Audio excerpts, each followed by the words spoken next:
Yesu ashimwe, amahoro y'Imana nabe muri mwe, imbabazi z'Imana zibane namwe, aho muherereye mbifurije kugubwa neza, mbifurije umugisha w'Imana, mbifurije kugira ishya n'ihirwe muri uyu mwaka, uzababera umwaka w'impagarike n'ubugingo, uzababera umwaka w'uburumbuke. Uyu mwaka dutangiye rwose turacyari mu matariki mabisi, ntekereza ko uyu munsi ari tariki 11. Mbifurije kugubwa neza, mbifurije umugisha w'Imana, mbifurije kubaho mu buzima mwishimiye, munezerewe. Abagize ibyago, abagize amakuba muri uriya mwaka washize, uyu wa 2026 ntabwo numva byazongera kukubaho. Ndifuza ko wazagira umugisha w'Imana udasanzwe, guhora urwaye, guhora urwaza, ndumva ibyo twarabirambiwe, ibintu byose bigira iherezo. Twifuje ko 2026 ari umwaka abakunzi bacu twabaturaho ibintu bidasanzwe. Mbatiyeho kugirirwa neza n'Imana, mbatiyeho ubuzima buzira umuze, mbatiyeho kugira impagarike n'ubugingo, mbatiyeho prosperity, ubukungu, mbatiyeho amadolari, mbatiyeho amayero, mbatiyeho amapawundi, mu yandi magambo icyitwa ifaranga ryose emwe n'amanyarwanda nyabatuyeho, imfura za beneri zijye zitaha iwanyu. Ibyo byose rero mvuze nanjye bingirirweho, nanjye dukomeze tubane tunezerewe mu buzima. Ntabwo Imana yaturemeye kwandura, yaturemeye kwera, kandi yaturemeye kuyihimbaza. Mbifuje kubaho mu buzima buhimbaza Imana, mu buzima bwo kunezerwa. Ni iki Imana ishaka, iyo unezerewe nayo iranezerwa, irishima. Yaravuze ngo yababaranye namo mu mibabaro yabo yose. Yesaya arabihanura, aravuga ngo Imana yababaranye nabo. Bivuze ngo iyo wishimye nayo irishima, iyo ubabaye nayo ibabarana nawe. Rero uyu mwaka mbifurije kubaho mu buzima bwishimye, bunezerewe.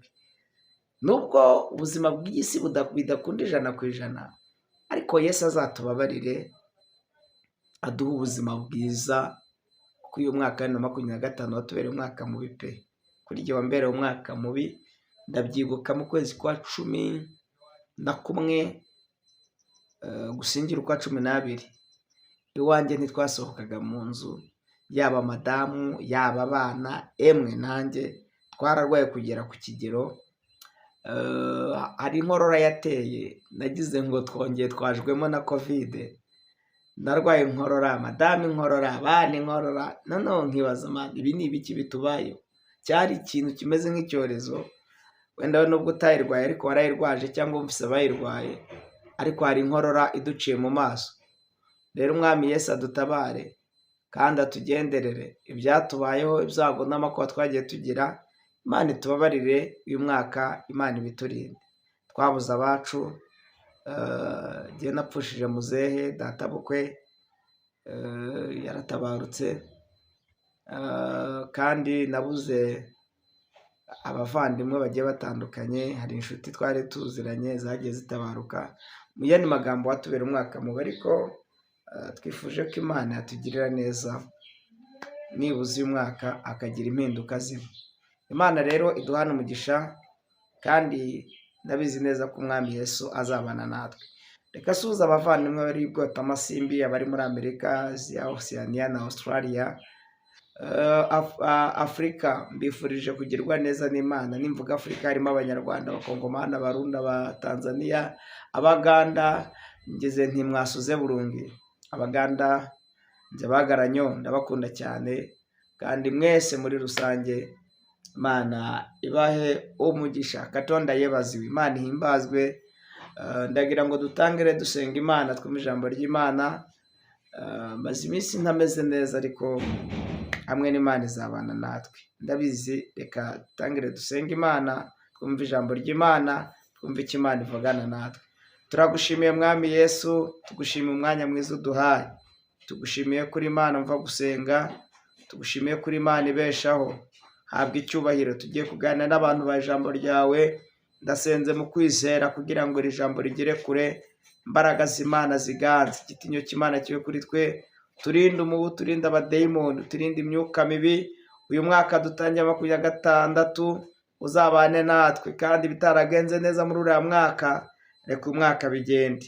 Abakunzi ba Bigerezo TV tubahaye ikaze mu ijambo ry'Imana, ndetse n'abandi bantu bose badukurikira, ubahe umugisha mu izina rya Yesu, amen. Turabanezerewe, tubahaye ikaze kandi tunejejwe n'Imana mu mutima ko Imana igiye kubana natwe. Imana rero iduhana umugisha. Mu nkundire tumaze gusenga Imana, tugiye kumva ijambo ry'Imana. Imana irabana natwe, ndabizi neza ko aho uherereye Imana iri kugufashe. Birashoboka uri mu modokari, birashoboka uri muri biro, birashoboka ko wicaye iwawe, birashoboka se ko ari ahandi hantu kerekereye runaka uri. Mwuka wera nakugenderere, imbaraga z'Imana zigukingirize, mu maso y'Imana akuzeho, amatwi y'Imana agufungukire, kugira ngo ubashe kumva ijambo ry'Imana. Igitabo cya kabiri cya Samweli, igice cyaho cya 9, twumva icyo Bibiliya ivuze. Mfite intego ivuga ngo Imana ikugiriye neza batabishaka. Imana igiye kukugirira neza batabishaka. Aka kanya hari abantu Imana igiye kugirira neza nubwo abantu batabishakaga ko wabona ineza y'Imana, ariko ndakwaturaho kugirirwa neza n'Imana. Ndaguhuza n'Imana, ndaguhuza n'umugisha wawe, ndaguhuza n'imbaraga z'Imana, ndaguhuza n'icyo Imana yakuvuzeho. Muri iri jambo ry'Imana nkuzaniye ubuhanuzi budasanzwe. Hari abantu bagiye kukugirira neza nubwo bo batabishakaga, ariko Imana ibahase kuza kubikora. Nubwo batabishakaga, ariko Imana ibategetse kubw'imbabazi z'Imana. Twumva icyo Bibiliya ivuze. Dawidi agirira neza Mefibosheti mwene Yonatani. Bukeye Dawidi arabaza ati, mbese hari uwo wasigaye mu muryango wa Sawuli ngo mugirire neza ku bwa Yonatani? Kandi mu nzu ya Sawuli hariho umugaragu we witwaga Siba. Baramuhamagara ngo yitabe Dawidi. Umwami aramubaza ati, mbese ni wowe Siba? Nawe ati, ni jyewe umugaragu wawe. Umwami aramubaza ati, harya ntawe ukiriho mu muryango wo mu nzu ya Sawuli ngo mugire neza imbabazi z'Imana? Siba asubiza umwami ati, haracyariho umwana wa Yonatani umugaye ibirenge. Umwami aramubaza ati, abahe? Siba asubiza umwami ati, aba mu rugo rwa Makiri mwene Amiyeli i Lodebari. Umwami aramutumira, amukura mu rugo rwa Makiri mwene Amiyeli i Lodebari. Nuko Mefibosheti mwene Yonatani mwene Sawuli yitaba Dawidi. Ageze imbere ye agwa yubamye, aramuramya. Maze Dawidi aravuga ati, Mefibosheti. Aritaba ati, karame, umugaragu wawe ndi hano. Dawidi aramubwira ati, humura, kuko ntazabura kukugirira neza ku bwa so Yonatani, kandi nzagusubiza imisozi yose y'inyarurembo ya Sawuli, kandi uzajya urira ku meza yanjye iminsi yose. Amen. Tuvuge ngo amen. Haleluya. Imana ikugirire neza nubwo Siba atabishakaga. Ubu buzima tubamo bwa buri munsi, tujya duhura n'Imana uko bukeye uko bwije, tujya duhura n'umugisha w'Imana. Ubu buzima bwo muri iyi si bisaba ko utakwigira. Nta muntu waho uri satisfied wihagije. Umuntu agirwa n'abandi, ariko ari igihe umuntu nanone atangirwa cyangwa se akabuzwa umugisha we n'abandi. Bijya bibaho ku buryo ushobora kudepoza ukanatsinda ibizamini, ukabitsinda na interview ukayitsinda, ariko kuko hari ukuboko gukomeye kuri muri iyo kampani kutagukeneye, kukaza ibyawe bakakubwira ko interview wayitsinzwe cyangwa se ekiri wayitsinzwe, ariko ntabwo ari uko watsinzwe, ahubwo hari ukuboko kuri kurwanya umugisha wawe. Ariko nkuzaniye inkuru nziza. Nubwo wadepoje bakakunyanganya, nubwo bakwirukanye mu kazi, ndagira ngo nkubwire ngo hari Imana ije kukugirira neza nubwo batabishakaga. Haleluya. Imana ikugiriye neza kugera ku kigero uza kubona imbabazi z'Imana uyu mwaka, nubwo ba Siba batabishakaga. Kandi reka nkwibutse ko mu buzima bwa buri munsi duhura na ba Siba. Ba Siba bajya kuduteranya, ba Siba bajya kuduteranya ku bakoresha bacu, ba Siba bitora bakajya kuduteranya n'abagore bacu. Uranyumva? Hari igihe umuntu yihagurutsa akava iwabo akaza akaba yahamagara umugore wawe akavuga ati uriya mugabo ni indaya, kandi akubeshyera akajya kuguteranya n'umugore wawe. Hari umukobwa mu baganira, hari umugore baganira kandi ari ukukubeshyera. Imana yo mu ijuru ireba ibyo Siba ari gukora ku buzima. Imana ikurinda imbaraga za Siba. Nanze imbaraga za Siba ku buzima bwa mu izina rya Yesu, kandi ndagutandukanya n'imbaraga za Siba, ahubwo ndaguhuza n'imbaraga z'Imana. Imana ikugirire neza nubwo Siba watabishakaga. Amen. Bibiliya ivuze iki? Ni inkuru za Yonatani ndetse na Sawuli n'umwami Dawidi. Uyu mugabo bita Sawuli niwe se wa Yonatani. Hanyuma Dawidi uyu ni umwami, kandi uyu Dawidi abaye umwami Sawuli atabishakaga. Mubyibuka neza nimusoma Samweli, kiriya gitabo cya Samweli, muraza gusangamo uburyo ki Dawidi yajyaga acurangira umwami Sawuli. Mu yandi magambo, Dawidi abaye umwami ariko asimbuye Sawuli. Amen. Sawuli ngo yajyaga yiga Dawidi kuko yari yaramenye amakuru y'uko uyu Dawidi azima akaba umwami. Yesu ashimwe. Ngo akajya muyiga rero uko bwije uko bukeye. Uyu muhungu rero witwa Yonatani yabaga iwabo, hakaba abagaragu, harimo umugaragu witwaga Doegi. Haleluya. Hakaba n'uwo bita Abiyatari. Ndashaka kuvuga ku neza ya Yonatani yagiriye uwo bita Dawidi. Hanyuma mu nyitabe. Haleluya. Musi umwe Sawuli atumiza uwo bita Dawidi mu rugo, ariko atari muhamufitiye, ari ukugira ngo abone uko amwica. Ngo hanyuma uko yari yicaye ku meza ngo agira ngo asangire na Dawidi, ngo umuhungu we yitwa Yonatani ngo aramumurira, aramubwira ngo data arashaka kukwica, noneho nyerera. Mu gihe cyo kugaruka gushaka kwica Dawidi, haleluya, asanga Dawidi yagiye. Sawuli uwo munsi biramubabaza cyane, ku buryo yaje kubaza ati ariko ninde muntu utumye nica Dawidi? Uwo bita Doegi w'umunyamagambo ahita abwira Sawuli, aramubwira ngo umuhungu wawe Yonatani niwe ushaka kwica, niwe urogoye inama zawe. Yesu ashimwe. Uwo munsi Sawuli ngo afate icyemezo cyo gushaka kwica umuhungu we Yonatani. Ariko Yonatani arahunga, arabimenya nawe arahunga. Haza kuboneka rero ubuhungiro. Ubwo Dawidi yari ari mu buvumo, umugaragu witwaga Abiyatari, ngo umunsi umwe Dawidi ari mu buhungiro yahunze Sawuli, ngo agwa kuri Dawidi, ngo Abiyatari ngo abwira Dawidi, aramubwira ngo data yahize ko agomba kukwica. Hanyuma Dawidi avuga ijambo ryiza, aramubwira ngo gumana nanjye. Amen. Kuko uhiga ubugingo bwawe ariho wiga n'ubwanjye, nubana nanjye ntacyo uzaba. Reka rero buke kabiri uwo bita Sawuli aze gutanga. Ngo amare gutanga, hanyuma twihute kugira ngo ngere aho twasomye. Ngo amaze gutanga, umwami Dawidi yima ingoma. Amen. Ngo yimye ingoma, nibwo rero yaje gutekereza ineza. Imana iguhuze n'umuntu ugufitiye imbabazi. Imana iguhuze n'umuntu wakwibuka. Imana iguhuze n'abantu bagutekerezaho. Imana iguhuze n'umugisha wawe. Umugabo bita Dawidi ngo aza kwibuka ineza yagiriwe n'umwana wa Sawuli witwaga Yonatani. Ngo ageze ibwami, Imana ishimwe, ngo Dawidi ngo akajya atamba akajya akorera Imana, ntiyigeze areka gutamba. Umukobwa we, umugore we, ngo uko ngo yarari kutamba, umwami Dawidi ngo atambye, ngo umwiteruragwa. Ngo arangije umugore we ngo aramuseka cyane, ngo aramubaza ngo ariko kandi uyu mugore yari umukobwa wa Sawuli. ngo arabaza ariko ngo kuki uri gutamba ugati cyubahiro, ngo ahita amusubiza amagambo meza, aramubwira ngo ndatambira Imana yaciye so ku ngoma ikangira umwami mvuye mu ishyamba. Imana ishimwe. Nta kintu n'iki na kimwe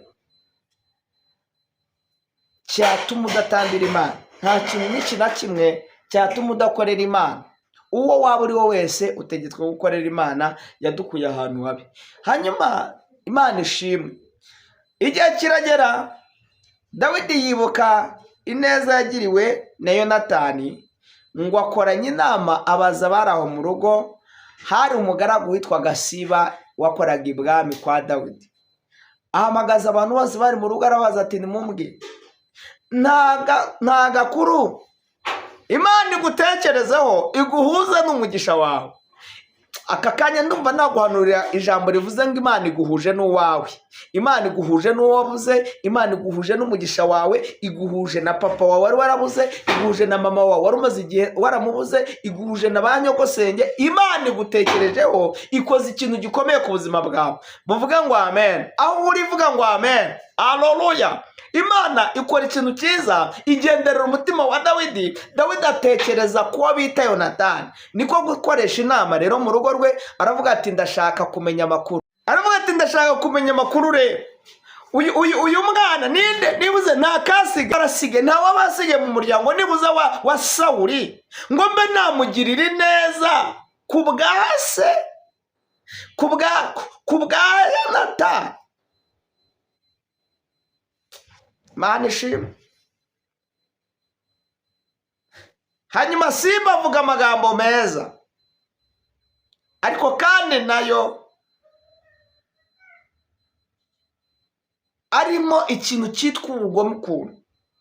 Abaratangiye ati hari agahungu kitwa Mefibosheti, ariko uyu Mefibosheti nubwo ahari yaramugaye. Umva sha Siba, Siba badutangira amakuru mabi my friend, bazi kuvuga ibibareba n'ibitabareba. Imana kurinda imbaraga za Siba. Uyu Siba aratangira ati rero uyu muhungu nubwo ahari ni umukene, ntiyize, nta miryango agira, nta gaciro afite, dore uko areshya, ni mugufi, ni igikara. Siba yaramugaye, emwe yapfuye amaso, emwe ntabwo ari mwiza. Siba atangira kuvuga nabi Mefibosheti. Imana kurinda imbaraga za Siba mu izina ryayo. Uyu mwaka n'umwaka numva ngo wanuriye, Imana kurinda imbaraga n'abantu bameze nka ba Siba ku buzima bwawe. Nirukanye kandi n'imbaraga za ba Siba. Ubu ba Siba batumye dukererwa kugera aho tugomba kugera. Bavuze ko tutize turi abaswa. Ba Siba batumye tudatumirwa ahantu hatandukanye mu nama zikomeye. Ba Siba batumye tudatumirwa mu birori, bavuga ko tutashobora gutwerera. Imana kurinda imbaraga za ba Siba mu izina rya Yesu. Nkwatuyeho guhura n'Imana uyu mwaka. Imana iguhuze n'umugisha wawe kugeza ku kigero nawe uza kunezererwa Imana. Imana yampaye amagambo avuga ngo iguhaye umugisha nubwo ba Siba batabishakaga. Imana igutabaye batabishaka. Uyu mwaka ndumva ubutabazi bw'Imana ku buzima bwawe nubwo ba Siba batabishakaga. Imana ishimwe. Ubyaye batabishaka, Imana iguhaye kubyara batabishaka. Wicaye mu ishuri uriga batabishaka. Haleluya. Nkwatuyeho kongera gusubira mu ishuri nubwo batabishakaga. Ba Siba barakuroza ishuri urivamo kubera imbaraga za ba Siba. Batumye Minerivare y'iwanyibura, ababyeyi barashakisha biranga. Siba ni umugome. Imana kurinda imbaraga za Siba. Imana gutabaye batabishaka. Shaka nanasengera hanga. Imana itabara igihugu cyacu nubwo abanzi bacu batabishakaga. Imana ihagarara ku mipaka y'iki gihugu, Imana ubuhanuzi bukomeye. Imana igirira neza igihugu nubwo ba Simba batabishakaga, batifuza ko twagera ku iterambere nk'abanyarwanda, ariko ndumva natuye umugisha w'Imana muri iki gihugu, natuye ubudahangarwa bw'Imana muri iki gihugu, nubwo ba Simba batabishaka. Aba banyeshyari barwanya igihugu nk'izina rya Yesu, ndatura imbaraga z'Imana n'imbabazi z'Imana ku gihugu cy'u Rwanda, ku banyarwanda, aho umunyarwanda aherereye nacakira umugisha we, nahura n'umugisha, nahura n'imbaraga z'Imana. Nubwo ba Simba batabishaka, bavuga ko nta terambere, ngo ni agahugu gatoya. Nuko Simba bavuga ngo kariya ngo ni agahugu gatoya, ngo ntabwo, ngo bari abantu ngo ntaho bagera, ngo gutya na gutya, ngo ntibanakomeye, ngo nta n'intwaro bagira, ngo nta kintu bafite gikomeye. Yego nibyo turabyemera ko wenda tudashoboye, tudakomeye cyane, ariko hamwe n'imbabazi z'Imana, hamwe n'imbaraga z'Imana, Imana itugejeje ku cyo ishaka ko tugeraho. Imana iduhaye imbaraga zo kurwanya imbaraga zose ziturwanya. Imana isapotinze abanyarwanda. Imana ibane n'ingabo z'abasirikare, Imana ibane n'ingabo z'abapolisi, Imana ibane n'abanyerondo, Imana iducungira umutekano, ibane na guverinoma yacu y'u Rwanda, Imana ibane n'abera b'Imana, Imana ihubugisha perezida wa repubulika wacu, Imana ikomeze imuteze intambwe, Imana ikomeze imushyigikire. Natuye umugisha w'Imana mu rugo rwe, natuye umugisha w'Imana ku gihugu, natuye umugisha w'Imana ku banyarwanda, natuye umugisha w'Imana mu nyitabe. Haleluya! Natuye umugisha w'Imana ku bakunda Imana mwese. Nari mvuze ngo Imana ihe umugisha ibiganza byanyu, nubwo ba Simba batabishaka. Imana idutabaye batabishaka, Imana igutabare batabishaka, ikugire neza batabishaka. Nibyo uyu ni umwaka tugiye kubona ineza y'Imana, nubwo batabishakaga. Ni umwaka Imana ibanye natwe, ni umwaka Imana irinze igihugu cyacu, nubwo abanzi b'igihugu batabishakaga. Ariko mwakire kubaho abanyarwanda, enetarazo inistafo edra. Imana avuze ngo nimwakire ubuzima, nubwo imbaraga z'abademoni zitashakaga ko tugira ubuzima. Ariko Yesu aravuze ngo Imana idutabaye abanzi bacu batabishaka. Muhure n'Imana, mbatuye umugisha w'Imana, mbatuye kugirwa neza n'Imana. Icyakora utarakizwa ntakizwe, ugikora ibyaha nabireke, abasambana babireke, abasinzi babireke, abarozi babireke, bareke kuroga, abicanyi mu mitima bareke kwicana mu mitima, abanyamagambo mu yandi magambo. Imana itabare, kandi abantu babonaga ko byarangiye, abumva ko ari abakene ari abatindi byarangiye, mwicireho iteka. Imana yavuze ngo ntibirarangira. Imana yacyagupfunyikiye umugisha, Imana yacyagupfunyikiye akazi, Imana yacyagupfunyikiye ubwenge, Imana yacyagufitiye imbabazi zayo. Akira guhura n'Imana. Yesu nabamugisha, Katonda baho mukisha, Imana bagire neza. Turagushimiye mwana. Haleluya! Urakoze ko wagiriye neza Mefibosheti. Simba atabishaka akajya gutanga amakuru mabi, ariko Dawidi aravuze ngo mwana wanjye Dawidi, nibutse neza yasohoye Yonatani, nange nkugiriye neza. Imana iduhaye ineza yayo, duhuye n'Imana uyu mwaka. Uku kwezi kwa mbere ndagusengeye, kwa kabiri ndagusengeye, kwa gatatu ndagusengeye, tuzajye dukomeza tubonemo ineza. Kwa kane nkuje n'Imana, kwa gatanu tubone ineza yayo, kwa gatandatu ikomeze twiyereke, kwa karindwi Imana twiyereke, kwa munani Imana twiyereke, kwa cyenda Imana ikora igikomeye, kwa cumi Imana ikora igitangaza, kwa cumi na kumwe umugisha Imana twomeho, kwa cumi n'abiri Imana ikomeze ibane natwe. Uyu mwaka wose tuzabonemo imbaraga z'Imana, kandi ibyo byose ubikorane umwete wawe mwami. Ibyo byose senze mbyingiye mu izina rya Data twese n'Umwana n'Umwuka Wera, mu izina rya Yesu, amen. Habwa umugisha n'Imana. Reka ngire nti hasta la vista, cyangwa nti see you. Thank you.